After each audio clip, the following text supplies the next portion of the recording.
ചോദ്യം വായിക്കുക. John sonic 5% വാർഷിക കൂട്ടുപലിശ നിരക്കിൽ 3 വർഷത്തേക്ക് 6 ലക്ഷം രൂപ കടം കൊടുത്തു.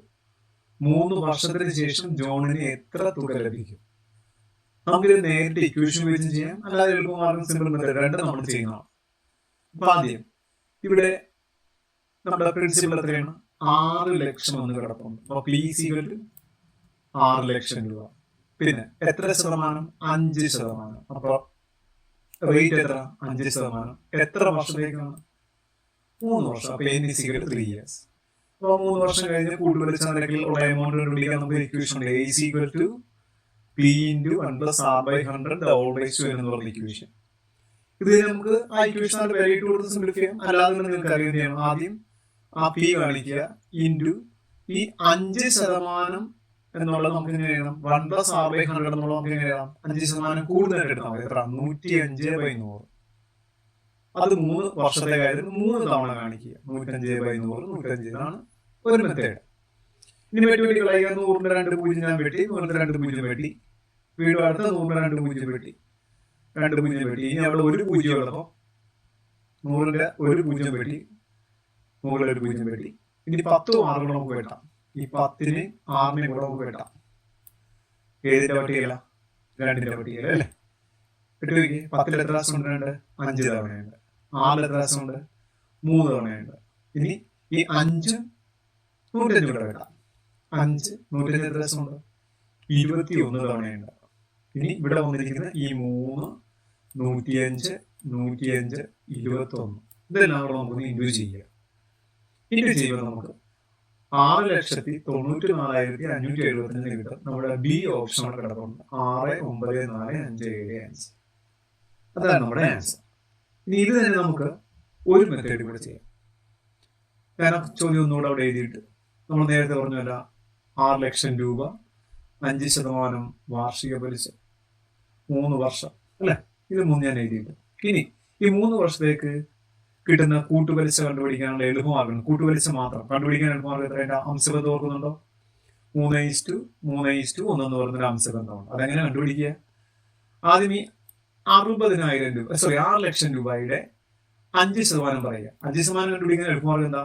ഒരു പൂജ്യം വെട്ടി കളഞ്ഞിട്ട് നേർപകുതി എടുത്താൽ മതി. അപ്പം 60,000 ഒന്നാവും. അതിന്റെ നേർപകുതി എത്ര? 30,000 രൂപ. ഇതാണ് നമുക്ക് ഒരു വർഷം കണ്ട 6 ലക്ഷം രൂപയ്ക്ക് കിട്ടുന്ന 5% പലിശ എന്ന് പറയുന്നത് 30,000 രൂപയാണ്. ഇനി ഈ 30,000 രൂപയുടെ 5% പറയുക. എത്രയാണ്? അപ്പുറം ഒരു പൂജ്യം വെട്ടുക. അപ്പൊ 3,000 അതിന്റെ പകുതി എത്ര? 1,500. വീണ്ടും ഈ 1,500ന്റെ 5% പറയുക. വീണ്ടും ഒരു പൂജ്യം വെട്ടുക. 150ന്റെ പകുതി എത്ര? 75. അങ്ങനെ നമ്മളിത് കണ്ടുപിടിച്ചിട്ട് നമ്മൾ ആ അംശബന്ധത്തിൽ നേരെ കിടക്കുന്ന സംഖ്യകൾ കണ്ടോ? അവിടെ നമ്മൾ 3 ഇവിടെ കിടക്കുന്ന 3 ആ 3ഉം 30,000 കൂടി ഇൻഡ്യൂ ചെയ്യുക. അപ്പൊ എത്ര കിട്ടി? 90,000 കിട്ടി. ഇവിടെ 3ഉം 1,500 കൊണ്ട് ഇൻഡ്യൂ ചെയ്യുക. 4,500 കിട്ടി. 1ഉം 75 കൂടി ഇൻഡ്യൂ ചെയ്യുക. 75 കിട്ടി. ഇനി അതെല്ലാം കൂടെ പ്ലസ് ചെയ്താൽ മതി. നമുക്ക് ആകെയുള്ള പലിശ കിട്ടും. നമുക്ക് ഈ 3 വർഷം കൊണ്ട് നമുക്ക് ആകെ കിട്ടിയ കൂട്ടുപലിശ ഇത് 3 കൂടെ കൂട്ടുന്നതാണ് 9,475. ഇനി എന്താ? നമുക്കിവിടെ പ്രിൻസിപ്പൾ ഉണ്ടല്ലോ. എത്രയാണത്? ആ 6 ലക്ഷം കൂടെ കൂട്ടുക. അപ്പൊ 6 ലക്ഷവും 94,575 കൂട്ടുമ്പോൾ തരാം 6,94,575 തന്നെ കിട്ടാം. ഇത് നമുക്ക് പെട്ടെന്നുള്ള മെത്തേഡാണ്. വലിയ ബുദ്ധിമുട്ടൊന്നുമില്ല. ഇങ്ങനെ ചെയ്താലും മതി. നമ്മുടെ ഓപ്ഷൻ ബി തന്നെയാണ്. ഏത് ചെയ്താലും ആൻസറിന് വലിയ വ്യത്യാസമൊന്നും ഉണ്ടാവില്ല. ഓക്കെ.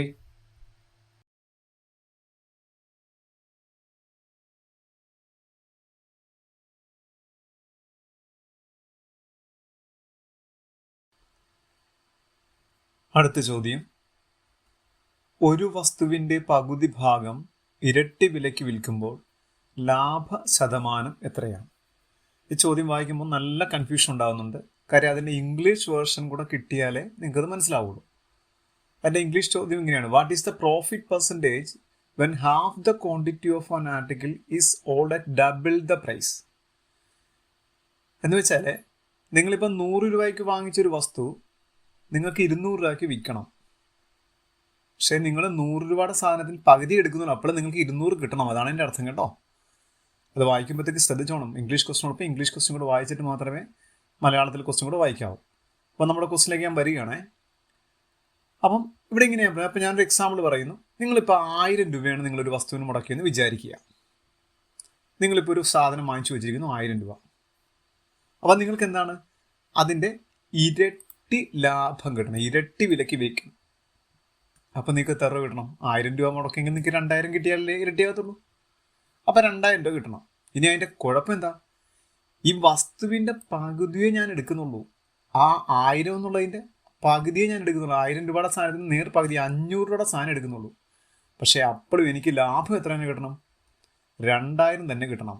ഇതാണ് ക്വസ്റ്റ്യൻ്റെ അർത്ഥം. മനസ്സിലായോ?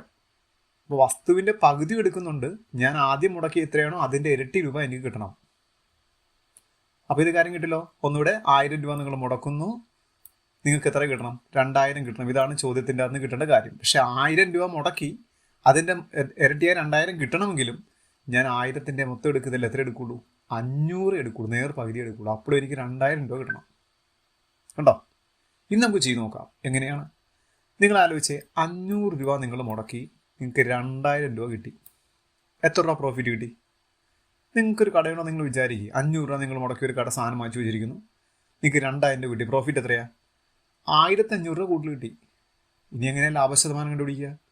നമ്മൾ പഠിച്ചിട്ടുണ്ടല്ലേ, എത്ര രൂപ മുടക്കി ഞാൻ? 500 മുടക്കി, എനിക്ക് എത്ര പ്രോഫിറ്റ് കിട്ടി? 1500 കിട്ടി. ഇൻറ്റു ശതമാനമാക്കാൻ എന്ത് ചെയ്യണം? 100. 100ന് 2 സീറോയും 500ന് 2 സീറോ കൊണ്ട് വെട്ടിക്കളയുക. 5ഉം 15ഉം കൂടെ വെട്ടുക. 3 തവണ 2 സീറോ ഇട്ട് കൊടുക്കുക. അപ്പോൾ നമുക്ക് എത്ര? 300% എന്ന് കിട്ടും. നമ്മുടെ സി ഓപ്ഷനിലേക്ക് നോക്കിയാൽ 300% എന്ന് കിടപ്പുണ്ട്. ഓക്കെ.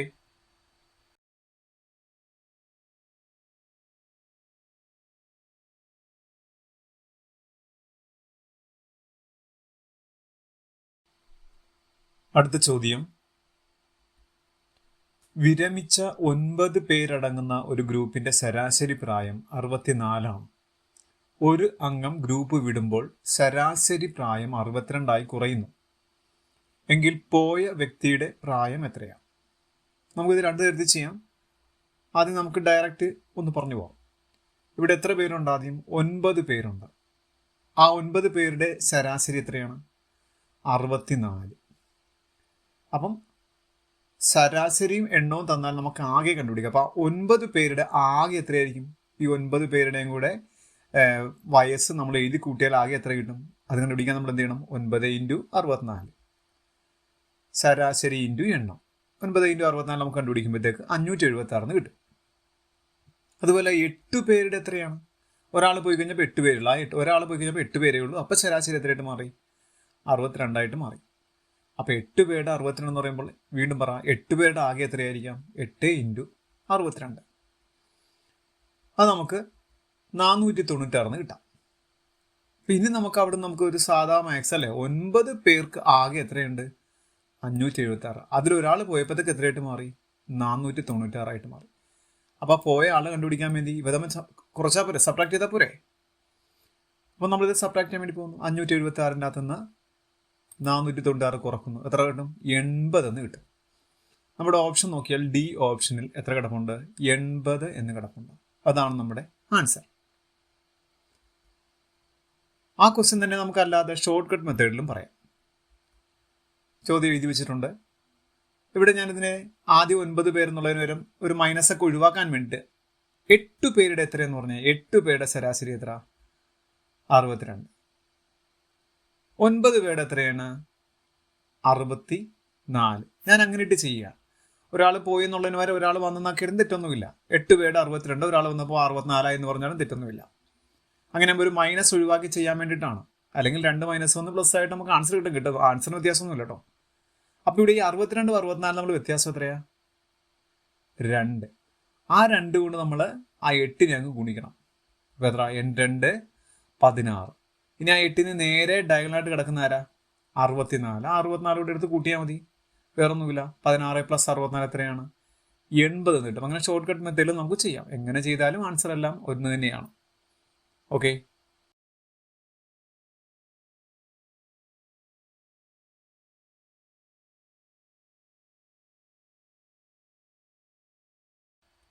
അടുത്ത ചോദ്യം, 5.25 മീറ്റർ നീളത്തിലും 5.10 മീറ്റർ വീതിയിലുമായി ചതുരാകൃതിയിലുള്ള ഒരു തറ പൂർണ്ണമായും മൂടാൻ ആവശ്യമായ ഏറ്റവും കുറഞ്ഞ ചതുര ടൈലുകളുടെ എണ്ണം എത്രയാണ്? ഈ ചോദ്യത്തിനകത്തൊരു ചെറിയ തെറ്റുണ്ട്, അത് ട്രാൻസ്ലേറ്റ് ചെയ്തപ്പോൾ തെറ്റാണ്. പിന്നെ പോരാണ്ട് ഈ ക്വസ്റ്റ്യൻ വായിക്കുമ്പോൾ പൊതുവെ ആർക്കും ഒന്നും മനസ്സിലാവുന്നില്ല. അപ്പോൾ ഇത് നിങ്ങൾ ശ്രദ്ധിക്കേണ്ട കാര്യം, ഇത് മുമ്പ് നമുക്ക് പ്രീവിയസ് എഡിസിയിൽ വന്നിട്ടുണ്ട്, നമ്മുടെ ക്വസ്റ്റ്യൻ പേപ്പർ വന്നിട്ടുണ്ട്. അതിങ്ങനെയല്ല, ഒരു ക്യൂബിൽ ഒരു തടിക്കഷ്ണം തന്നിട്ട് ഇതിനകത്ത് പരമാവധി വലിപ്പമുള്ള ക്യൂബ് ഉണ്ടാക്കണം. ഏറ്റവും കുറഞ്ഞ എണ്ണമായിരിക്കണം. ആ ഏറ്റവും കുറഞ്ഞ എണ്ണം എന്ന് പറയുമ്പോൾ തന്നെ ഓർത്തണം HCFന്റെ ബേസിലുള്ള ക്വസ്റ്റ്യൻ ആണത്. ഇതിൻ്റെ അർത്ഥം എന്താണെന്ന് നിങ്ങൾക്ക് മനസ്സിലായില്ലെങ്കിൽ ഞാൻ പറഞ്ഞു. നിങ്ങൾക്ക് ഇപ്പോൾ നിങ്ങളൊരു റൂമിനെ കൺസിഡർ ചെയ്യുക. 5.25 മീറ്റർ നീളമുണ്ട്, 5.10 മീറ്റർ വീതിയുണ്ട്. അതിൽ നിങ്ങൾക്ക് ചെറിയ ടൈലോ വലിയ ടൈലോ സ്ക്വയർ ടൈലുകൾ മാത്രം ഉപയോഗിക്കാവൂ. പൂർണ്ണമായും സ്ക്വയർ ടൈലുകൾ മാത്രമേ നിങ്ങൾ ഉപയോഗിക്കാവൂ. അതാണ് ഈ ചോദ്യത്തിന് അർത്ഥം, ഉപയോഗിക്കാവൂ. അപ്പോൾ നിങ്ങളിപ്പോൾ 2 മീറ്ററിൻ്റെ അല്ലെങ്കിൽ ഒരു 3 മീറ്ററിൻ്റെ സ്ക്വയർ ടൈൽ ഉപയോഗിച്ച് കഴിഞ്ഞാൽ ഇത് കുറേ വേണ്ടി വരും. അതിനേക്കാളും കുറവായിരിക്കും ചിലപ്പം 5 മീറ്ററിന് ഉപയോഗിച്ചാൽ, എണ്ണം കുറവായിരിക്കും. ചിലപ്പോൾ അതിനേക്കാൾ കുറവായിരിക്കും ചിലപ്പം 15 മീറ്ററിന് ഉപയോഗിച്ചാൽ. മനസ്സിലായോ? അപ്പം നിങ്ങൾക്ക് അവിടെ പരമാവധി അവിടെ മിച്ചമൊന്നും വരാൻ പാടില്ല, ഈ ടൈല് മുറിച്ചിട്ടൊന്നും എടുക്കാൻ പാടില്ല. അപ്പോൾ പരമാവധി വലിപ്പമുള്ള സ്ക്വയർ ടൈലൂടെ വേണം. അതാണ് പരമാവധി വലിപ്പമുള്ള സ്ക്വയർ ടൈൽ എന്ന് വെച്ചാൽ. ആ സ്ക്വയർ ടൈൽ ഇട്ട് കഴിഞ്ഞാൽ മിച്ചം വരാനും പാടില്ല. ഈ മുറിയിൽ അങ്ങനെയുള്ള എത്ര സ്ക്വയർ ടൈലുകൾ ആവശ്യമുണ്ടെന്നാണ് ചോദിക്കുന്നത്. അപ്പോൾ അതിന് നമ്മൾ ആദ്യം ചെയ്യുന്നത് ഈ തന്നിരിക്കുന്ന ആളുകളെ LCM കണ്ടുപിടിക്കണം. LCM 5.525 മീറ്റർ ആണ്. നമ്മൾ അതിനെ സെൻറ്റിമീറ്ററിലേക്ക് മാറ്റുന്നത് 525 സെൻറ്റിമീറ്റർ. അതുപോലെ BC 5.10 ആണ്, അപ്പോൾ 510 സെൻറ്റിമീറ്റർ. ഈ ആളുകളുടെ LCM ഞാൻ കണ്ടുപിടിക്കാം. 525 510. LCM അല്ല, HCF ആണ് വേണ്ടത്. അപ്പോൾ എത്ര? 5 കൊണ്ട് എത്ര പ്രാവശ്യം? 105, 102. 3 കൊണ്ട് 35, 34. ഇനി പറ്റത്തില്ല. അപ്പോൾ ഇപ്പോൾ തന്നെ ആൻസർ ആയി. അപ്പോൾ ഇങ്ങനെയുള്ള ചോദ്യത്തിനകത്ത് ഇപ്പോൾ തന്നെ ആൻസർ, ഇനി വേറെ ചെയ്യേണ്ട കാര്യമില്ലെങ്കിലും 2 തരത്തിൽ ചെയ്ത് കാണിച്ചു തരാം. ഇവിടെ ഈ വന്നിരിക്കുന്ന HCFന്റെ പേരാണ് എത്ര? 15 അല്ലേ? 5x3 15. അതാണ് നമ്മൾ എടുക്കുന്ന സമചതുര ടൈൽ. ഇവിടെ നമ്മൾ റൂം ഫില്ല് ചെയ്യാൻ ഉപയോഗിക്കുന്ന സമചതുര ടൈലിന്റെ ഒരു വശമാണ് എത്ര? 15. അപ്പോൾ സമചതുര ടൈലിന്റെ നീളം ഒരു വശം കിട്ടി. ഇനി എണ്ണം ചോദിച്ചാൽ നമുക്ക് എളുപ്പമാർഗം എന്ന് വെച്ചാൽ ഇവ തമ്മിലങ്ങ് ഇൻഡ് ചെയ്താൽ മതി, വേറൊന്നുമില്ല. 35 × 34, അത്രയുള്ള ആൻസർ 1790 കിട്ടും. ഇനി അങ്ങനെ അല്ലെങ്കിൽ നമുക്ക് രണ്ടാമത്തെ മെത്തേഡ് അറിയാം. ഇപ്പം നമ്മൾ ഉപയോഗിക്കുന്ന സമചതുര ടൈലിൻ്റെ ഒരു വശം നമുക്ക് കിട്ടിയിട്ടുണ്ട്. അപ്പം നമുക്ക് എന്ത് പറയാം? ആ മുറിയുടെ വിസ്തീർണത്തിനെ സമചതുരത്തിൻ്റെ വിസ്തീർണം കൊണ്ട് ഹരിച്ചാൽ നമുക്ക് എത്ര കിട്ടും? എണ്ണം കിട്ടും.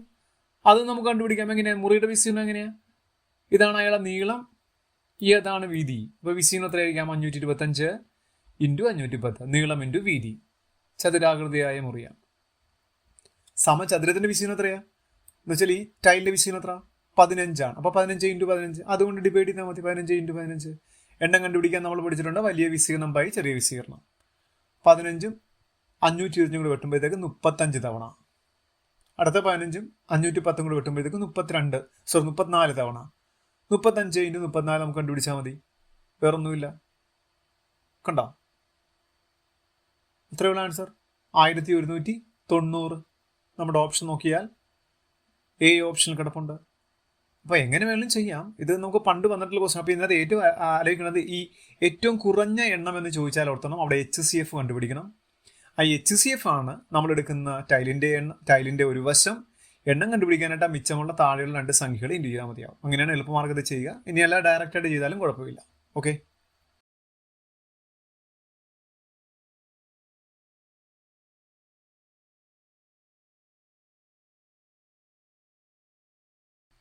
അടുത്ത ചോദ്യം.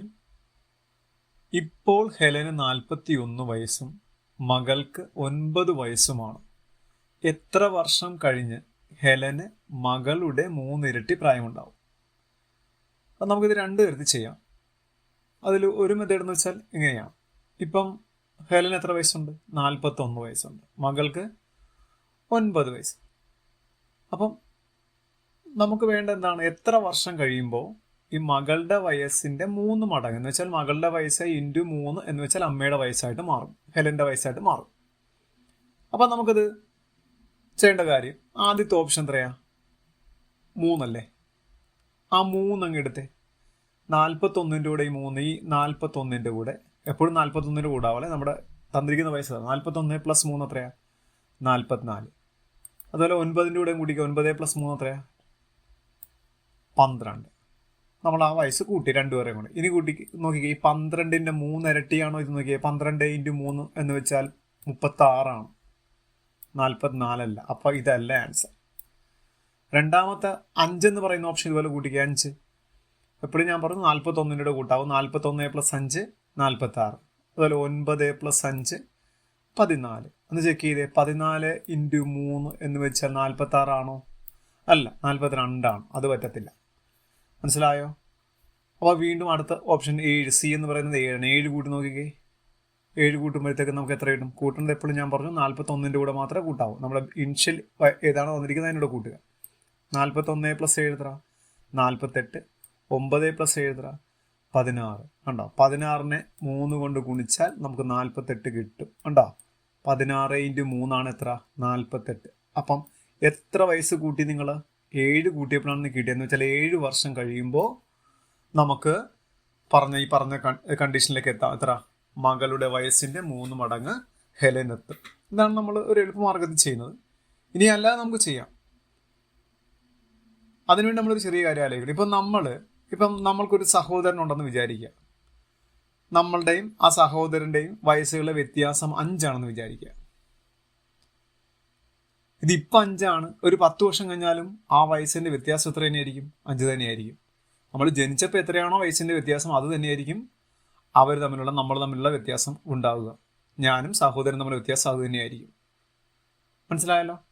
ആ ഒരു ആശയം മനസ്സിലായി. ഇപ്പം എത്രയാണോ നിങ്ങളുടെ വ്യത്യാസം വയസ്സുകളുടെ വ്യത്യാസം അത് തന്നെയായിരിക്കും നിങ്ങൾ എത്ര വർഷം കഴിഞ്ഞാലും മരിക്കുന്നവരെയും ആ വ്യത്യാസത്തിന് മാറ്റമൊന്നും ഉണ്ടാവില്ല. മനസ്സിലായല്ലോ? അപ്പം അതുപോലെ തന്നെ ഇവിടെ ഇപ്പം എന്താണ്?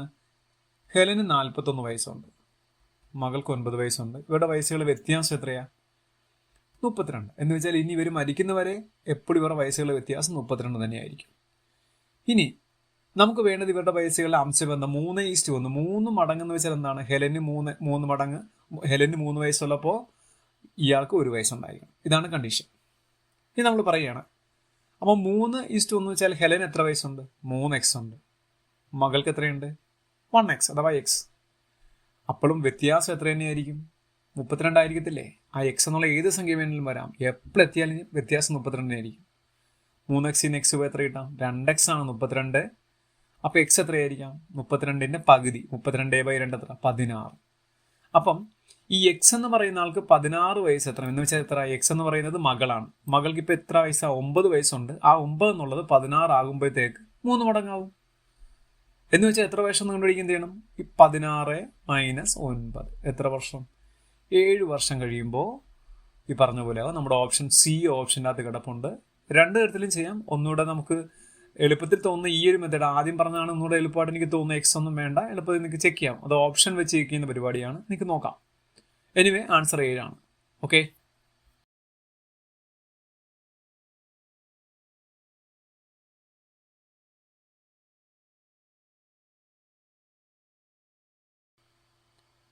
അടുത്ത ചോദ്യം. ഒരു ഗണിത പരീക്ഷയിൽ വിജയശതമാനം 87.5% ആകെ 7 വിദ്യാർത്ഥികൾ പരാജയപ്പെട്ടാൽ എത്ര വിദ്യാർത്ഥികൾ പരീക്ഷ എഴുതിയിട്ടുണ്ടാകും? അപ്പോൾ ഇവിടെ ക്വസ്റ്റ്യൻ വായിക്കുമ്പോൾ നിങ്ങൾക്ക് കിട്ടുന്ന ഒരു ചെറിയൊരു കാര്യം നമുക്ക് തുടങ്ങാം. 87.5% വിദ്യാർത്ഥികൾ വിജയിച്ചു. നമുക്കറിയാം ആകെ 100% എന്നാണ് പറയുന്നത്. അതിൽ ആകെ ഇരിക്കുന്ന ആളുകൾ 100% എന്ന് പറയുന്നത്. അപ്പോൾ അതിൽ 87.5% പേര് വിജയിച്ചു എന്ന് വെച്ചാൽ 100 - 87.5 അഥവാ 12.5% പേര് പരാജയപ്പെട്ടു. അപ്പോൾ ആകെ പരീക്ഷ എഴുതിയതിൽ 12.5% പേർ പരീക്ഷപ്പെട്ടു. അപ്പോൾ നമുക്കൊന്ന് പറഞ്ഞ കാര്യം എത്ര? ടോട്ടൽ ആകെ ഉള്ളതിൽ 12.5% പേര് പരാജയപ്പെട്ടു. ആ പരാജയപ്പെട്ടവരുടെ എണ്ണമാണ് 7. മനസ്സിലായി? എന്ന് വെച്ചാൽ ആകെ ഉള്ളതിൻ്റെ 12.5% എന്നുള്ളതാണ് അത്ര 7. ആ എണ്ണം അവർ തന്നിട്ടുണ്ട്. ഇനി നമുക്ക് ചെയ്തു പോകുന്ന കാര്യമേ ഉള്ളൂ. എന്താ? ടോട്ടൽ അല്ലേ ഇൻറ്റു 12.5% എന്ന് വെച്ചാൽ 12.5/100 അതാണ് 7. അപ്പോൾ നമുക്ക് ഈ ടോട്ടൽ മാത്രം കണ്ടുപിടിക്കണമെങ്കിൽ എന്ത് ചെയ്യണം? അപ്പുറത്തുള്ള 7 അങ്ങനെ തന്നെ കാണിക്കണം. ഈ 12.5/100 അപ്പുറത്ത് പോകുമ്പോൾ തിരിഞ്ഞു വരും. 100/12.5 എന്നാവും. ഫിസിക്കലി 7 ഇൻറ്റു, നിങ്ങൾ ശ്രദ്ധിച്ചോ, ഈ 12 ഡിനോമിനേറ്റർ ദശാംശം കളയുന്നു. എത്ര സ്ഥാനം ഉണ്ടെന്ന് കണ്ടോ നിങ്ങളവിടെ? ഒരു സ്ഥാനം ഉണ്ടല്ലേ, ഒരു സ്ഥാനം. അപ്പം ഞാൻ ഒരു സ്ഥാനം കളഞ്ഞു, 125 കാണിച്ചു. എന്ത് ചെയ്യണം? വേറൊന്നുമില്ല, മേളിലുള്ള 100 കാണിച്ചിട്ടുണ്ട്, ഇവിടെ ഒരു ദശാംശ സ്ഥാനം കളഞ്ഞുകൊണ്ട് ഒരു 0 കൂടെ ചേർത്തേക്കുക. ഈ 0 7ൻ്റെ കൂടെ ചേർത്താലും തെറ്റില്ല കേട്ടോ, 100ൻ്റെ കൂടെ തന്നെ ചേർക്കണമെന്നില്ല, അവിടെയുള്ള ഏതാളുടെ കൂടെ ചേർത്താലും കുഴപ്പമില്ല. ഇനി നമുക്ക് വെട്ടിക്കളയാം. 125ഉം 1000 കൂടെ 8 തവണ വെട്ടിപ്പോവും. സംശയം ഉണ്ടെങ്കിൽ 125 × 8 എന്ന് കണ്ടുപിടിച്ചാൽ മതിയേ. അപ്പം മിച്ചം എത്രയുണ്ട്? ഈ 7ഉം 8ഉം കൂടെ ഗുണിക്കുമ്പോൾ നമ്മുടെ ആൻസർ 8 × 7 56 നമ്മുടെ ആൻസർ. ഓപ്ഷൻ ബിയിലേക്ക് നോക്കിയാൽ 56 കിടപ്പുണ്ട്, അതാണ് നമ്മുടെ ആൻസർ.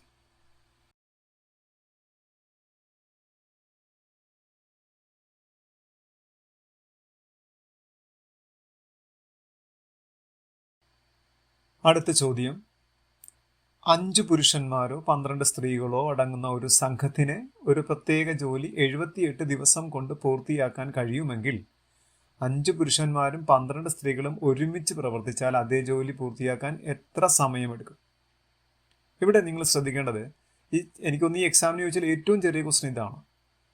അപ്പം നമുക്കിത് ആദ്യം ചോദ്യത്തിൽ 5 പുരുഷന്മാർ അല്ലെങ്കിൽ 12 സ്ത്രീകൾ, അവർക്ക് എത്ര ദിവസം വേണം ആ ജോലി ചെയ്യാൻ?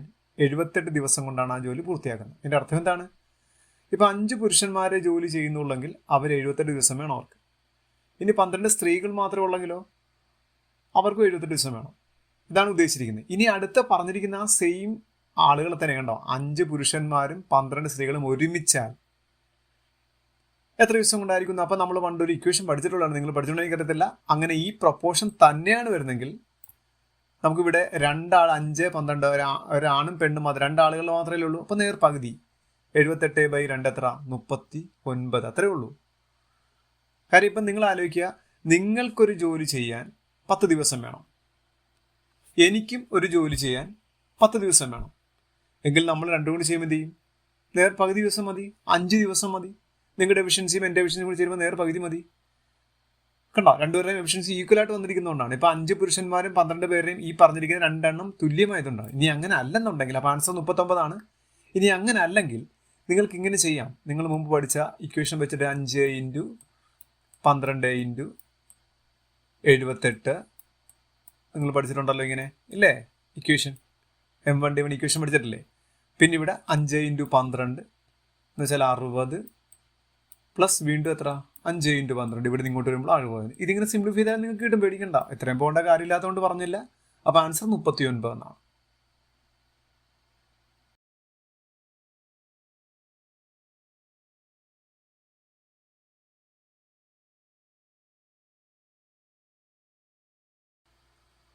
അടുത്ത ചോദ്യം, ഒരു ജോമെട്രിക് പ്രോഗ്രഷന്റെ 5ാമത്തെ പദവും 8ാമത്തെ പദവും യഥാക്രമം 27ഉം 729ഉമാണ്. അതിൻ്റെ 11ാമത്തെ പദം എന്താണ്? നമുക്ക് ഈ ജോമെട്രിക് പ്രോഗ്രഷന്റെ അഥവാ GP എന്ന് പറയുന്ന സമഗുണിത ശ്രേണിയുടെ n-ാം പദത്തിന്റെ ഇക്വേഷൻ എന്ന് വെച്ചാൽ ഇതാണ്, an = ar⁻n-1. ഈ ഒരു ഇക്വേഷനിലാണ് നമ്മൾ ഈ ക്വസ്റ്റ്യൻ ചെയ്യുന്നത്. ഉണ്ടോ? ഇതാണ് നമ്മൾ ഉപയോഗിക്കുന്നത്. ഇപ്പം ഇവിടെ n ആണ്, ഇവിടെ എത്രയാണ് n? ഇവിടെ ഒന്ന് കുറഞ്ഞു പറഞ്ഞു, n-1 എന്ന് പറഞ്ഞു. അപ്പം A5 ആകുമ്പോൾ എങ്ങനെയും AR 5 കുറഞ്ഞ് 4 എന്ന് പറയും കേട്ടോ. ഇവിടെ 4 എന്ന് പറയും, അങ്ങനെയാണേ. അപ്പം A5 എന്നുള്ള നമുക്ക് കിട്ടി AR⁴. ആ AR⁴ ആണ് നമുക്ക് എത്ര തന്നിരിക്കുന്നത്? 27 തന്നിരിക്കുന്നത്. കണ്ടോ? അതുപോലെ A8 എന്ന് പറഞ്ഞാൽ എത്രയാണ്? ഇക്വേഷൻസ് എങ്ങനെ പറയാം? AR⁻1 8 കുറച്ച് 7 കണ്ടോ, ഈക്വൽ ടു അത് എത്രയെന്ന് പറഞ്ഞിരിക്കുന്നത്? 729 എന്ന് പറഞ്ഞിരിക്കുന്നു. ഈ 2 ആളെ കിട്ടും. ഇനി നമുക്ക് ഈ 2 ആളെ വെച്ച് നമുക്കൊന്ന് സിംപ്ലിഫൈ ചെയ്യണം. നമുക്കൊന്ന് ഡിവൈഡ് ചെയ്യണം. വലിയ ആളെ ചെറിയ ആളെ കൊണ്ട് ഡിവൈഡ് ചെയ്യുന്നതല്ല, ഇവിടെ വലുതെന്ന് വെച്ചാൽ ഇവിടെ വലുത് നോക്കിയിട്ട് ഡിവൈഡ് ചെയ്യുന്നത് നല്ലതായിരിക്കും. അപ്പോൾ ആദ്യം AR⁻7, താഴെ AR⁻4, അപ്പുറത്ത് AR⁻7 ഈക്വലൻ്റ് ആയിട്ട് വന്നിരിക്കുന്നത് 729. അപ്പോൾ 729 ആദ്യം കാണിക്കണം, ബൈ 27 കാണിക്കണം. സിംപ്ലിഫൈ ചെയ്യാം. വെട്ടി വെട്ടി കളയാനുണ്ട്. വെട്ടി കളയുന്ന എങ്ങനെയാ നോക്കിയേ, എയും വെട്ടിക്കളഞ്ഞു. ഇത് ഒരു ഇക്വേഷൻ ഫോമുല മിച്ചം കിടക്കുന്നുണ്ട്. A⁻m/A⁻n എന്ന മോഡലാണ്. അത് നമുക്ക് ഇങ്ങനെയും വെട്ടാൻ കണ്ടോ. ചെറിയ ആളെ മുഴുവൻ വെട്ടിക്കളയുക, R⁻4 അല്ലേ ചെറുത്. വലിയ ആളുടെ പവർ മാത്രം വെട്ടിയിട്ട് ഈ 7ഉം 4 ഇവിടെയുള്ള 7 ഇവിടെയുള്ള 4 തമ്മിലുള്ള വ്യത്യാസം എത്ര? 3. അത് മിച്ചം കാണിച്ചേക്കുക. കണ്ടോ? അങ്ങനെ നമുക്ക് വെട്ടിക്കളയാം. അപ്പോൾ അവിടെ r3 എന്ന് മിച്ചം വന്നുണ്ടോ മൊത്തത്തിൽ വെട്ടിക്കളഞ്ഞപ്പോൾ? അങ്ങനെ നമുക്ക് വെട്ടിക്കളയാൻ തെറ്റൊന്നുമില്ല. അല്ലെങ്കിൽ a/m/a/n ഉപയോഗിച്ചാൽ മതി. ഇവിടെ നമുക്ക് 27 ടേബിൾ 27ന്റെ സ്ക്വയർ ആണ് 729 എന്ന് വെച്ചാൽ 27 × 27 ആണ്. മനസ്സിലായോ? അപ്പോൾ 729 എത്ര പ്രാവശ്യം 27 തവണയുണ്ട്. ഉണ്ടോ? അപ്പം നമുക്ക് കിട്ടിയത് r³ എന്ന് ഇവിടെ ഉണ്ട്, = 27 എന്ന് കിട്ടി. ഇവിടുന്ന് വേണമെങ്കിൽ നമുക്ക് r = 27ന്റെ ³ √3 എന്നൊക്കെ എടുത്ത് പോകാം. അത് വെച്ചിട്ട് നമുക്ക് ഇവിടെ വിലയിട്ട് കൊടുത്ത് a കണ്ടുപിടിക്കാം. അങ്ങോട്ടൊന്നും പോകേണ്ട ഒരു കാര്യം ഇല്ലാത്തത് കൊണ്ട് ഞാൻ എളുപ്പത്തിൽ പറഞ്ഞു പോകുന്നു. നമുക്കിനി കണ്ടുപിടിക്കേണ്ട ആരാണ്? a11 ആണ്. 11ാം പദം എത്ര എന്ന് ചോദ്യം വായിച്ചോ. 11ാം പദമാണ് നമുക്ക് വേണ്ടത്. 11ാം പദം. 11ാം പദം എങ്ങനെ പറയാം? ar⁻10 എന്ന് പറയാമല്ലോ. നമ്മുടെ ഇക്വേഷൻ അനുസരിച്ച് ar⁻10 എന്ന് പറയാം. ഇനി ഞാൻ ഇയാളെ ഒന്ന് സ്പ്ലിറ്റ് ചെയ്യുന്നു. കാര്യം എനിക്കിവിടെ ar⁻7 എന്ന് പറയുന്ന ആളെ വില അറിയാം, 729 എന്നറിയാം. അപ്പം ഞാൻ അവിടെ നിന്ന് ഒരു ar⁻7 ക്രിയേറ്റ് ചെയ്തു. ഇൻറ്റു ഇവിടെ r⁻10 ഉണ്ട്, ഇവിടെ r⁻7 വന്നിട്ടുള്ളൂ. നിങ്ങൾ ശ്രദ്ധിച്ചായിരുന്നല്ലോ. അപ്പം അവിടെ എത്ര കൂടെ വരണം? 10 ആകാനായിട്ട് ഒരു 3 കൂടെ വരണ്ടേ?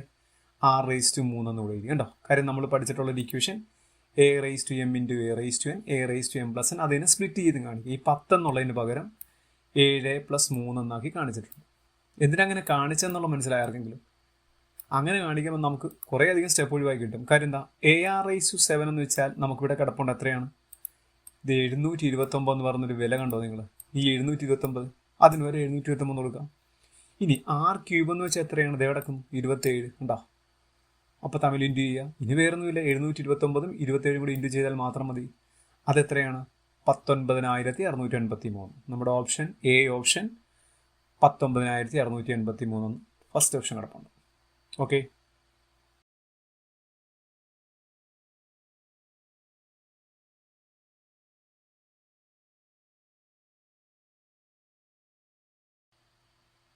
അടുത്ത ചോദ്യം 0.004 എത്ര മടങ്ങ് വലുതാണ് 0.18?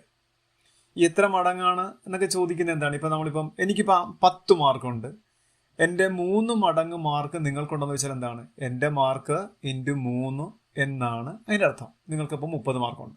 അപ്പം മടങ്ങ് എത്ര മടങ്ങെന്ന് വെച്ച് കഴിഞ്ഞാൽ ഒരു സംഖ്യ കൊണ്ട് ഗുണിച്ചു, അത്രേ ഉള്ളൂ. അപ്പോൾ ഇവിടെയും 0.04 എന്ന് പറയുന്ന ആളെ ഏതോ ഒരു സംഖ്യ കൊണ്ട്, മടങ്ങ് എന്ന് പറയുമ്പോൾ ഇതാണ് മടങ്ങെന്ന് ഉദ്ദേശിക്കുന്നത്. ഈ കാണിച്ചിരിക്കുന്നതാണ് മടങ്ങ്. ഏതോ ഒരു സംഖ്യ കൊണ്ട്, ഇപ്പോൾ 10 ആകാം 100 ആകാം, എത്രയെങ്കിലും കൊണ്ട് ഗുണിച്ചപ്പോഴാണ് എത്ര കിട്ടിയത്? 0.18. മടങ്ങിൻ്റെ ആശയം അതാണ്. വന്നിട്ട് ഇപ്പം 10ന്റെ 3 മടങ്ങ് എന്ന് വെച്ചാൽ 10 × 3 30. ഇപ്പോൾ 30 എന്ന് വെച്ചാൽ 10 എന്ന് പറയുന്ന ആളെ 3 കൊണ്ട് ഗുണിച്ചപ്പോഴാണ് അതിൻ്റെ 3 മടങ്ങായ 30 കിട്ടിയിരിക്കുന്നത്. എന്ന് പറഞ്ഞാൽ 0.04 എന്ന് പറയുന്ന ആളെ അതിൻ്റെ ഏതോ ഒരു മടങ്ങിൻ്റെ സംഖ്യയുണ്ട്, ആ സംഖ്യ കൊണ്ട് ഗുണിച്ചപ്പോഴാണ് നമുക്ക് ഇത് കിട്ടിയത്. നമുക്കിനി എത്ര കൊണ്ടാണ് ഗുണിച്ചതെന്നറിയാൻ എന്ത് ചെയ്യണം? നിസ്സാരപ്പെട്ട മാത്സ് ആണ്. അപ്പുറത്തുള്ള 0.18 എഴുതുക, ഇൻറ്റു ആയിട്ടുള്ള ഇയാൾ അപ്പുറത്ത് പോകുമ്പോൾ ഡിവൈഡ് ആവും. പഠിച്ചിട്ടുണ്ടല്ലോ.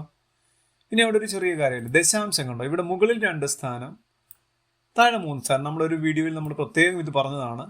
നമ്മൾ പണ്ടാണ് 10 കൊണ്ടും 100 കൊണ്ടും ഗുണിക്കുക എന്നുള്ള കൺസെപ്റ്റൊക്കെ നമ്മൾ പഠിച്ചിരുന്നത്. നമുക്ക് അങ്ങനെയല്ല. മുകളിൽ താഴേക്ക് ദശാംശങ്ങൾ വരുമ്പോൾ നമ്മൾ എന്താ ചെയ്യേണ്ടത്? തുല്യമാക്കുക. ഇപ്പോൾ മുകളിൽ 2 സ്ഥാനമുണ്ട്, താഴെ 3 സ്ഥാനമുണ്ട്. അപ്പം ന്യൂമറേറ്ററിലാണ് ദശാംശം കുറവ്. വേറെ ഒന്നും ചെയ്യേണ്ട, അവിടെ 0 ഇട്ട് കൊടുത്താൽ മതി. അപ്പോൾ 0ന് വിലയില്ലാത്തതുകൊണ്ട് നമുക്ക് എത്ര 0 ഇട്ട് കൊടുക്കാം. അപ്പം മുകളിൽ എത്ര സ്ഥാനമായി? 3 സ്ഥാനമായി, താഴെയും 3 സ്ഥാനമായി. ഇനി എന്ത് ചെയ്യണം? നമുക്ക് ദശാംശം അങ്ങോട്ട് കളയുക. മുകളിലെ ദശാംശം അങ്ങോട്ട് പോയാൽ 0.180 എന്ന് വെച്ചാൽ 180. താഴെ ഇതുപോലെ 0.004 എന്നാവും, ദശാംശം ഇല്ലാതെ. അപ്പം 4 എന്ന് എടുക്കുകയുള്ളൂ. 180നെ 4 കൊണ്ട് ഡിവൈഡ് ചെയ്യുന്നത് വളരെ എളുപ്പമാണ്. 180ന്റെ പകുതി 2 പ്രാവശ്യം എടുത്താൽ 4 കൊണ്ട് ഡിവൈഡ് ചെയ്യുമ്പോൾ 2 പ്രാവശ്യം പകുതി എടുത്താൽ മതി. 180ന്റെ പകുതി എത്ര? 90. 90ന്റെ പകുതി എത്ര? 45. അപ്പം നമ്മുടെ ആൻസർ ഡി ഓപ്ഷൻ 45. ഓക്കെ.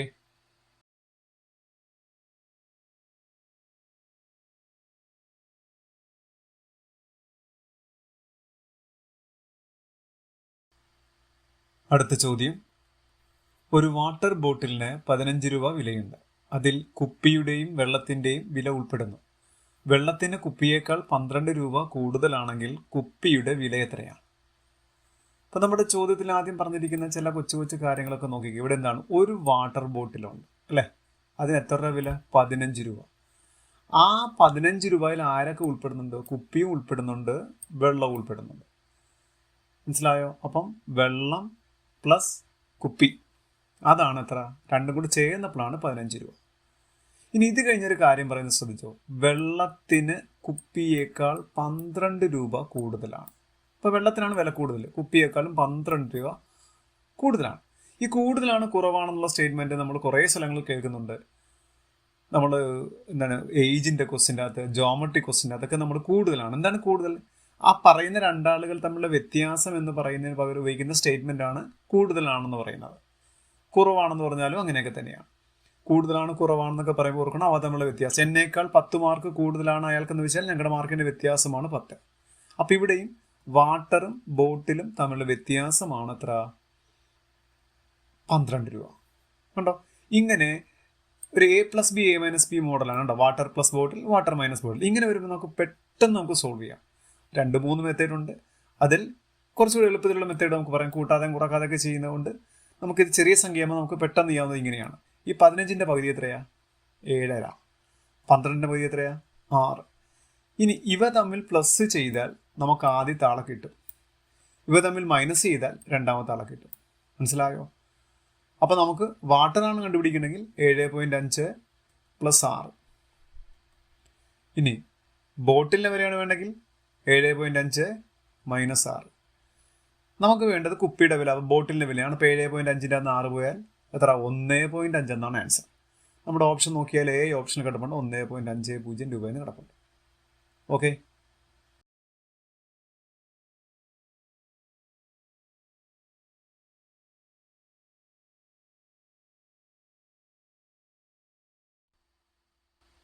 അടുത്ത ചോദ്യം, ആദ്യ 100 എണ്ണൽ സംഖ്യകൾ എഴുതിയാൽ 8 എത്ര തവണ ആവർത്തിക്കും? എന്ന് പറയുമ്പോൾ നമ്മൾ 1 മുതൽ 100 വരെ എഴുതുമ്പോൾ 8 എന്ന ലെറ്റർ എത്ര തവണ എഴുതുന്നുണ്ട്? മനസ്സിലായല്ലോ? ഞാനപ്പോൾ 8 വരുന്നത് മാത്രം പറയുകയാണ്. അത് 8 വരുന്നത് ഏതൊക്കെ?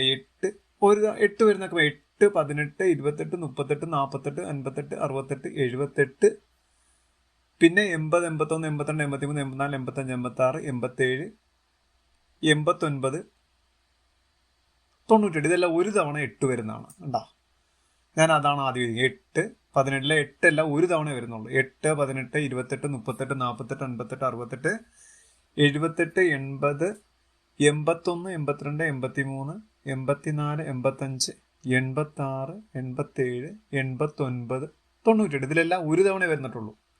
അപ്പം നമുക്ക് എളുപ്പമാണ്. എത്ര തവണ വന്നെന്ന് തിരക്കാൻ വേണ്ടി ഇപ്പം നമുക്ക് നോക്കാം. എത്ര ഇവിടെ എണ്ണി നോക്കി എത്ര സംഖ്യയിലൂടെ ഉണ്ടെന്ന് എനിക്ക്. എല്ലാത്തിലും ഒരു തവണയല്ലേ വന്നിട്ടുള്ളൂ, എല്ലാത്തിലും 8 ഉണ്ട്, ഒരു തവണ വന്നിട്ടുള്ളൂ. അപ്പോൾ 18 സംഖ്യകൾ ഇവിടെ ഉണ്ട് കേട്ടോ. 18 സംഖ്യകളുണ്ട്. അപ്പോൾ 18 തവണ 8 വന്നു. ഇനി ഇവിടെ ഒരാൾ കൂടെ വരാനുണ്ടല്ലേ, ഈ 87 89 ഇടയ്ക്ക് ഒരാളുണ്ടല്ലോ, 88. 88 എത്ര പ്രാവശ്യമുണ്ട്? 2 തവണയുണ്ട്. കണ്ടോ? 2 തവണ. അപ്പോൾ 18 2 എത്ര? 20 തവണയുണ്ട്. അങ്ങനെ നമ്മുടെ ഓപ്ഷൻ ഡി കിടപ്പുണ്ട്. അപ്പോൾ ഓർത്ത് വെച്ചാൽ മതി, ആദ്യം ആ ഒരെണ്ണം വന്നത് മാത്രം എല്ലാം കൂടെ എഴുതി. അതാകുമ്പോൾ എണ്ണ സുഖമാണ്, സംഖ്യ മാത്രം എണ്ണിയാൽ മതി. ഇപ്പോൾ 1 2 3 4 ഇവിടെ ഇപ്പം നമ്മളിവിടെ എഴുതിയിരിക്കുന്നതിൽ എത്ര സംഖ്യ വന്നു എന്ന് മാത്രം നിങ്ങൾ നോക്കി. ഇവിടെ എത്ര സംഖ്യ ഉണ്ടെന്ന് മാത്രം എണ്ണിയാൽ മതി. എല്ലാത്തിലും ഒരെട്ട് വീതേ ഉള്ളൂ. എന്നിട്ട് 2 പ്രാവശ്യം വന്നാണ് പ്രത്യേക ഇത്. അപ്പോൾ 18 തവണ ആദ്യം സംഖ്യ വന്നു, പിന്നെ ഇവിടെ 8 രണ്ടെണ്ണം വന്നു. അങ്ങനെ 18 2 20. ഓപ്ഷൻ ഡി ആണ് നമ്മുടെ ഓപ്ഷൻ. ഓക്കെ.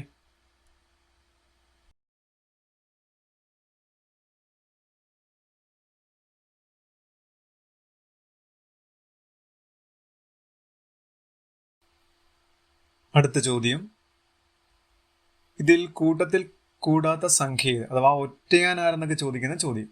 253, 136, 352, 460, 324, 631, 244. ഇതും വളരെ എളുപ്പമുള്ളൊരു ചോദ്യമായിരുന്നു. ഞാൻ ആദ്യം 253 എഴുതുന്നു. 253ൻ്റെ അക്കങ്ങൾ തമ്മിലൊന്ന് കൂട്ടി നോക്കി. എന്ന് വെച്ചാൽ 2, 5, 3. ഈ 2, 5, 3 കൂടെ കൂടിക്കുക. 2 + 5 + 3 കൂടുമ്പോൾ എത്ര കിട്ടാം? 10 എന്ന് കിട്ടാം. 136 ഇതുപോലെ തന്നെ കൂട്ടിക്കുക. 1 + 3 + 6. 1 3 4, 4 6 10.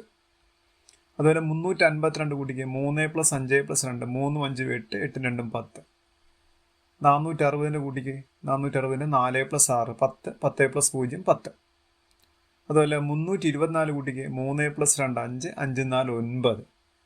631 കൂട്ടിയാൽ 6 + 3 9 9 1 10. 244 കൂട്ടിയാൽ 2 + 4 + 4 അതും 10. അപ്പം തന്നെ നിങ്ങൾക്ക് മനസ്സിലായി, അതിനകത്ത് ഒരാൾ മാത്രമാണ് കൂട്ടുമ്പോൾ 9 വന്നിരിക്കുന്നത്, ബാക്കി എല്ലാവരും 10 വന്നിട്ടുണ്ട്. അതാരാണ്? ആ 324 എന്ന് പറഞ്ഞ സംഖ്യയാണ്. അത് കൂട്ടുമ്പോൾ മാത്രമാണ് 9. അപ്പം നമ്മുടെ ആൻസർ അത് തന്നെയാണ്. ആര്? 324. ബി ഓപ്ഷനാണ് നമുക്ക് വന്നിരിക്കുന്നത്. വളരെ എളുപ്പമുള്ള ഒരു ക്വസ്റ്റ്യൻ ആയിരുന്നു അത്. ഓക്കെ.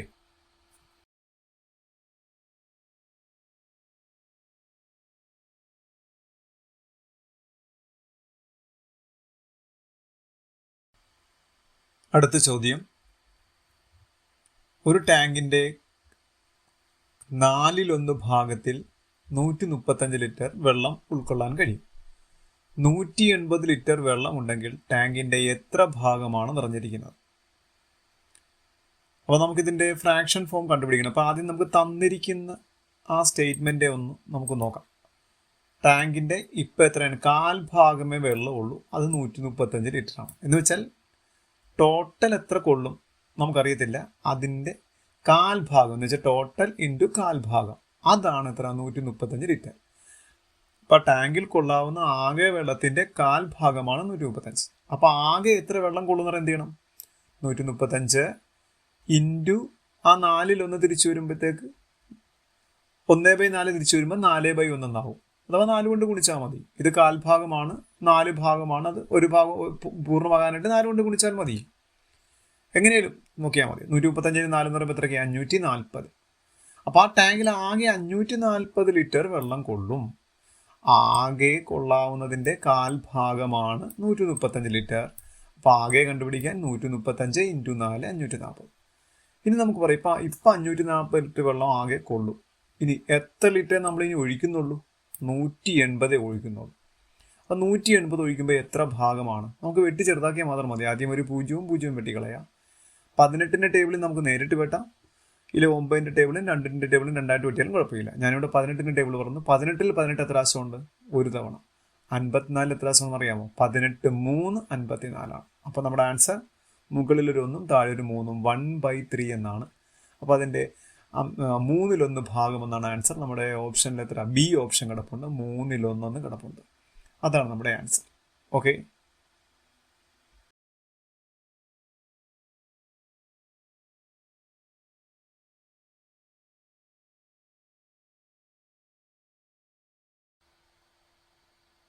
അടുത്ത ചോദ്യം, ശ്രേണിയിലെ അടുത്ത സംഖ്യ കണ്ടെത്തുക. 1 6 13 24 41. അത് കഴിഞ്ഞുള്ള സംഖ്യ ആ നേച്ചർ അനുസരിച്ച് അടുത്ത സംഖ്യ ഏത് വരുമെന്നാണ് ചോദിച്ചിരിക്കുന്നത്. നമുക്ക് ആ ശ്രേണി ഒന്ന് എഴുതിയിടാം. 1 6 13 24 41 എക്സെട്ര. നമുക്ക് ഈ 1 6 തമ്മിൽ ഡിഫറൻസ് ഒന്ന് എടുക്കാമല്ലോ. 1 6 തമ്മിൽ ഡിഫറൻസ് എത്രയാണ്? 5. 1 6 വ്യത്യാസം. 6 - 1 5. അതുപോലെ 6ഉം 13ഉം തമ്മിൽ വ്യത്യാസം എത്രയാണ്? 13 - 6 7ആണ് വ്യത്യാസം. അടുത്തത് 13 24 തമ്മിൽ വ്യത്യാസം എത്രയാണ്? 11ആണ്. 24 41 തമ്മിൽ 17ൻ്റെ വ്യത്യാസമുണ്ട്. അപ്പോൾ ഇത് നോക്കുമ്പോഴത്തേക്ക് നമുക്കൊരു ഓർഡർ കിട്ടുന്നില്ല.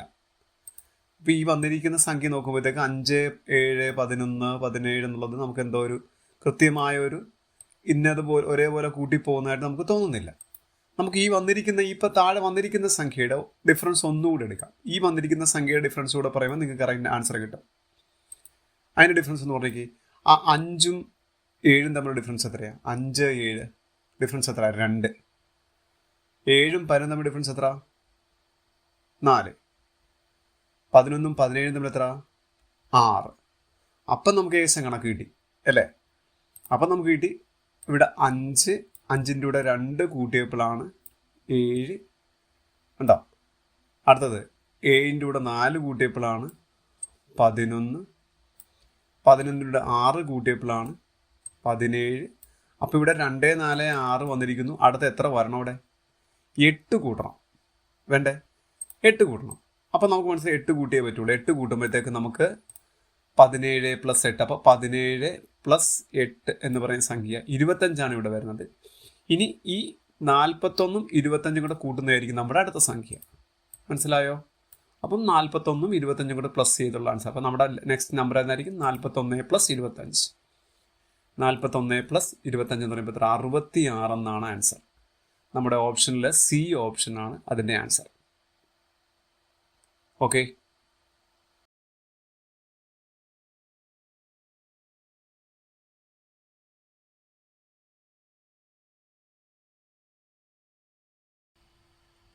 അടുത്ത ചോദ്യം 85 × 87 × 89 × 91 × 95 × 96 100 കൊണ്ട് ഹരിക്കുമ്പോൾ ശിഷ്ടം എത്രയാണ്? ഇപ്പോൾ ഏതൊരു സംഖ്യനെയും 100 കൊണ്ട് ഹരിക്കുമ്പോൾ ശിഷ്ടം എന്ന് വെച്ചാൽ അവസാനത്തെ രണ്ടക്കമായിരിക്കും. അതാണ് നമ്മുടെ നിയമം. പക്ഷെ നിങ്ങളിവിടെ ഉത്തരം നോക്കിയത് ഇവിടെ എല്ലാം ലാസ്റ്റ് ഒരു ഡിജിറ്റ് മാത്രമേ തന്നിട്ടുള്ളൂ. ഉണ്ടോ? എല്ലാം 0, 1, 2, 4 എന്ന് പറയുന്നത് മാത്രമേ തന്നിട്ടുള്ളൂ. എന്ന് വെച്ചാൽ ചോദ്യം എന്താണ്? ഈ സംഖ്യകൾ ഗുണിക്കുമ്പോൾ കിട്ടുന്ന ഉത്തരത്തിൻ്റെ അവസാനം അക്കമേതോ, അഥവാ ഒറ്റയുടെ സ്ഥാനത്തെ അക്കമേതോ, യൂണിറ്റ് ഡിജിറ്റ് ഏതെന്നാണ് ചോദ്യം. മനസ്സിലായല്ലോ? 2 അക്കം ഉണ്ടായിരുന്നെങ്കിൽ നമുക്ക് പറയാമായിരുന്നു സംഖ്യകളെ ഗുണിച്ച ശേഷം ഇതെന്താണ് ഉദ്ദേശിക്കുന്നത്? ഈ സംഖ്യകളെ ഇൻഡു ചെയ്യുമ്പോൾ അവസാനത്തെ അക്കമേതാണ് കിട്ടുന്നൊരു വലിയ ആൻസർ ഉണ്ടല്ലോ. അതിൻ്റെ അകത്ത് ഏറ്റവും അവസാനം വന്നിരിക്കുന്ന ഈ ഒറ്റയുടെ സ്ഥാനത്തെ യൂണിറ്റ് പ്ലേസിലുള്ള സംഖ്യ ഏതാണ്? നമുക്ക് നോക്കാം എങ്ങനെയാണ്. 85, 87, 89, 91, 95, 96. അപ്പം നമ്മൾ ഓർക്കുക, നമുക്ക് അവസാന അക്കം മാത്രം മതി. അപ്പോൾ അത് ഓർത്ത് വേണം ചെയ്യാൻ. ഞാൻ ആദ്യം നമുക്ക് ഈ തന്നിരിക്കുന്ന ഈ 5, 7 കൂടെ ഗുണിക്കുന്നു. 7, 5, 35 എന്നാണ് വരിക. 35 വരുമ്പോൾ ആ 35ൻ്റെ അകത്ത് ഇവിടെ ഒറ്റയുടെ സ്ഥാനത്ത് വന്നിരിക്കുന്ന ആളെ മാത്രം മതി നമുക്ക്, വേറെ ഒന്നും വേണ്ട. അങ്ങനെ എടുത്ത് വേണം ഇൻഡ്യൂ ചെയ്യാൻ, അല്ല എല്ലാം കൂടെ ഇൻഡ്യൂ ചെയ്യാൻ നടക്കുന്ന കാര്യമല്ല. അപ്പം അങ്ങനെയാണ് ഞാൻ ഇൻഡ്യൂ ചെയ്യാൻ വേണ്ടി പോകുന്നത്, ശ്രദ്ധിച്ചിരുന്നോണം. അപ്പം ആദ്യം പറഞ്ഞു 8 × 7 35. 35ൻ്റെ ഒറ്റയുടെ സ്ഥാനത്ത് എത്ര? 5 കിട്ടുന്നത്. ഇനി ആ 5 കൊണ്ട് വേണം ഇവിടെ ഗുണിക്കാൻ. 5 × 9 എത്ര? 45 എന്ന് വരും അല്ലേ? 45 ആകുമ്പോൾ അവിടെ ഒറ്റയുടെ സ്ഥാനം ആര് തന്നെയാണ്? 5 തന്നെ. അപ്പോഴും 5 തന്നെ കാണിക്കണം. വീണ്ടും ആ 5 കൊണ്ട് ഇവിടുത്തെ 1 കൊണ്ട് ഗുണിക്കണം. 5 × 1 എത്ര? 5. വീണ്ടും 5 × 5 എത്ര? 25 എന്നാണ് വരിക.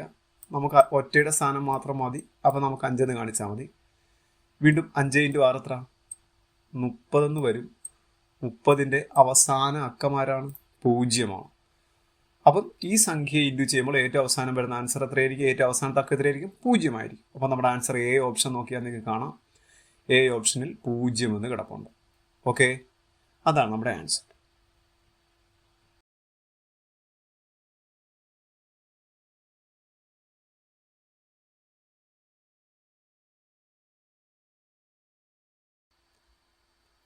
അടുത്ത ചോദ്യം, ABCDEF എന്നീ 2 3 സംഖ്യകളിൽ ABCDEF എന്നിവ വ്യത്യസ്തമായ പൂജ്യമല്ലാത്ത അക്കങ്ങളാണ്.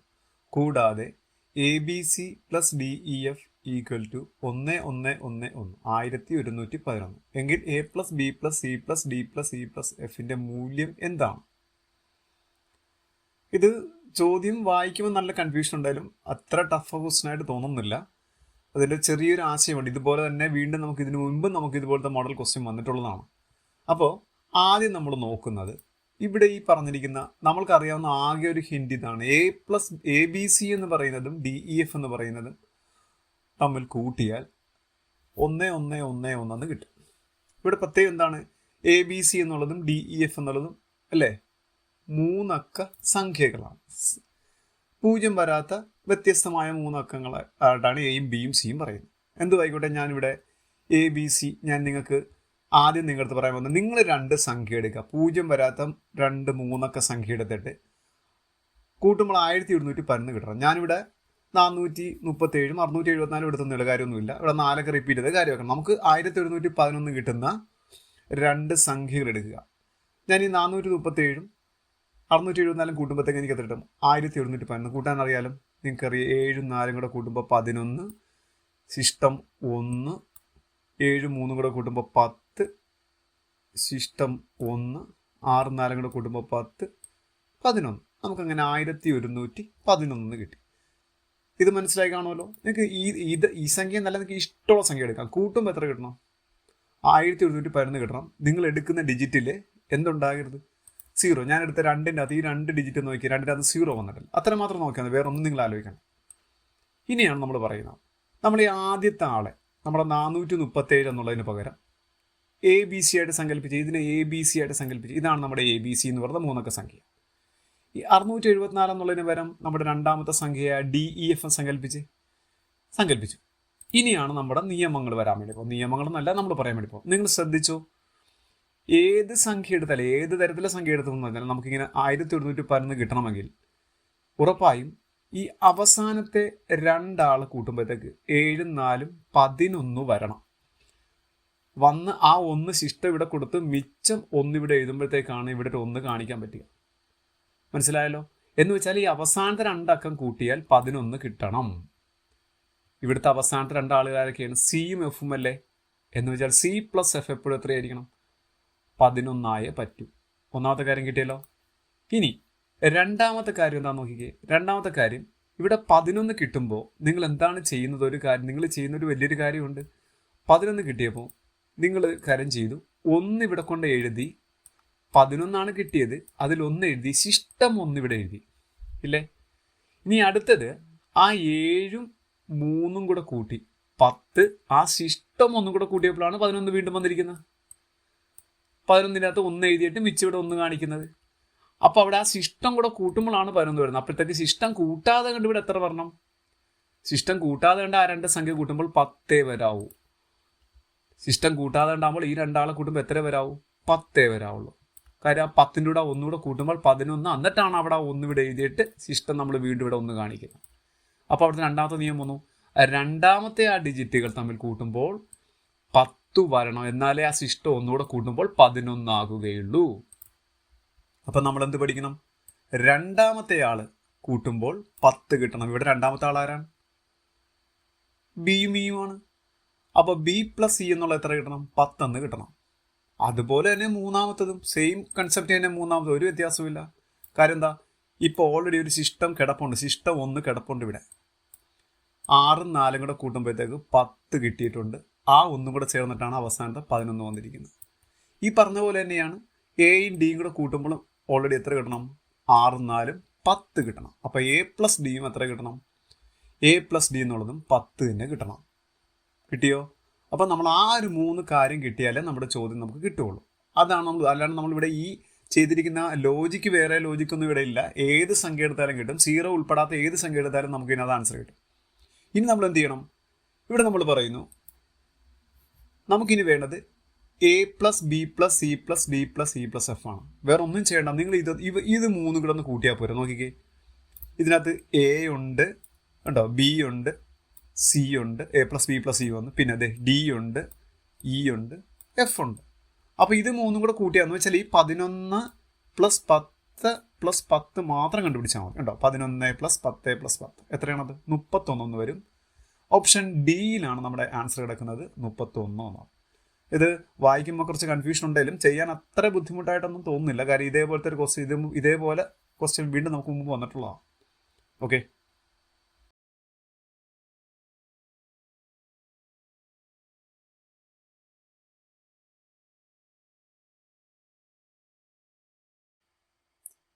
അടുത്ത ചോദ്യം, കൃത്യമായ ഒരു ക്ലോക്ക് രാവിലെ 8 മണി കാണിക്കുന്നു. ഉച്ച കഴിഞ്ഞ് 2 മണി കാണിക്കുമ്പോൾ മണിക്കൂർ സൂചി എത്ര ഡിഗ്രി കറങ്ങും? ചെറിയ ക്വസ്റ്റ്യനാണ്. നമുക്ക് രാവിലെ ആ 8 മണി മുതൽ 2 മണി വരെ സമയം അറിയാലോ. ഏതാ? 8, 9, 10, 11, 12, 1, 2. 2 മണിക്കൂർ സൂചികൾക്കിടയിലുള്ള ഡിഗ്രി അളവ് 30 ഡിഗ്രിയാണ്. എന്ന് വെച്ചാൽ 8നും 9ഉം, 8 മണിക്കും 9 മണിക്കും ഇടയ്ക്ക് എത്ര? 30 ഡിഗ്രിയാണ്. അതുപോലെ 9നും 10നും ഇടയ്ക്കും എത്ര തന്നെ? 30. 10നും 11നും ഇടയ്ക്കും 30. 11, 12ന് 30. 12 ഒന്നാകുമ്പോൾ 30. 1, 2ന് 30. അപ്പം എത്ര തവണ 30 വന്നെന്ന് ആലോചിച്ചാൽ മതി. 30, 30, 30, 30, 6 തവണ. 6, 3, 18. 180 ഡിഗ്രി സഞ്ചരിച്ചു. അപ്പോൾ 8 മണി മുതൽ 2 മണി വരെ ആയപ്പോൾ മണിക്കൂർ സൂചി എത്ര? 180 ഡിഗ്രി സഞ്ചരിച്ചു.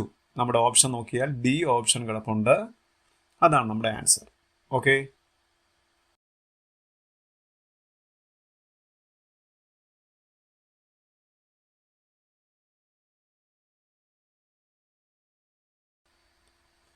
അടുത്ത ചോദ്യം, ഒരു ക്ലോക്കിൽ 5 മണിയടിക്കാൻ 8 സെക്കൻഡ് എടുക്കും, അതേ ക്ലോക്കിൽ 10 മണിയടിക്കാൻ എത്ര സെക്കൻഡ് എടുക്കും? ഒരുപാട് കണ്ടു പരിചയമുള്ള ഒരു ക്വസ്റ്റ്യൻ ആണ്, നമുക്ക് ചെയ്ത് നോക്കാം. ആദ്യം നമ്മൾ 5 മണിയടിക്കുന്ന ആ കാര്യമൊന്നും പറഞ്ഞു നോക്കാം. 5 മണിയടിക്കുന്നതിന് എത്രയാണ് നമ്മൾ പഠിച്ചിട്ടുള്ളതാണ്. 5 മണിയടിക്കാൻ 8 സെക്കൻഡ് എന്ന് പറഞ്ഞിരിക്കുന്നത്. അപ്പോൾ 5 മണി 1 2 3 4 5. അപ്പോൾ ഇവിടെ എന്താണ്, ഈ ആദ്യത്തെ മണിയടിക്കുന്നത് നമ്മൾ കൂട്ടില്ല. ആദ്യത്തെ മണി ഇൻഷ്യൽ, അത് കഴിഞ്ഞാണ്. അപ്പോൾ അത് കഴിഞ്ഞിട്ട് എത്ര ഇൻ്റർവെൽ ഉണ്ട്? 1 2 3 4. അപ്പം 4 മണിയടിക്കുന്നത് മാത്രമേ കൂട്ടാവൂ. ആദ്യത്തെ മണിയടിക്കുന്നതിന് സമയം നമ്മൾ അത് കഴിഞ്ഞിട്ടുള്ളതാണ് നമ്മൾ കൂട്ടുന്നത്. അപ്പോൾ ആദ്യത്തെ ഒന്ന് എപ്പോഴും കുറച്ചിട്ട് വേണം എടുക്കാൻ. അങ്ങനെയാണ് നമ്മൾ പഠിച്ചിട്ടുള്ളത്. അപ്പോൾ ഇവിടെ 5 മണിയടിക്കാൻ എന്ന് പറയുമ്പോൾ നമ്മൾ ഓട്ടോമാറ്റിക്കലി എടുക്കുന്ന എത്ര? 4 മണിയടിക്കുന്നതിനുള്ള സമയമാണ് 8 സെക്കൻഡ്. കാര്യം ആദ്യത്തെ ഒന്ന് കൂട്ടത്തില്ല. ഇതാണ് നമ്മുടെ തന്നിരിക്കുന്നത്. ഇനി നമുക്ക് എത്രയാണ് വേണ്ടത്? 10 മണിയടിക്കാൻ. അപ്പോഴും നമ്മൾ ഒന്ന് കുറക്കണം, വേണ്ടേ? 10 മണിയാകുമ്പോൾ ഒന്ന് കുറക്കുമ്പോൾ എത്ര? ആദ്യത്തെ ഇൻഷ്യൽ നമ്മൾ കൂട്ടത്തില്ല. അപ്പോൾ 9 മണിയടിക്കുന്നതിന് എത്ര വേണം? ഇവിടെ വളരെ എളുപ്പത്തിലാണ് തന്നിരിക്കുന്നത്. 4 ആകുമ്പോൾ 4 × 2 എത്ര? 8. 9 ആകുമ്പോൾ 9 × 2 എത്ര? 18. നമ്മുടെ ഓപ്ഷൻ സി ഓപ്ഷനിൽ കിടപ്പുണ്ട്. സി ഓപ്ഷൻ എത്ര? 18 എന്ന് കിടപ്പുണ്ട്. അതാണ് നമ്മുടെ ആൻസർ. ഓക്കെ.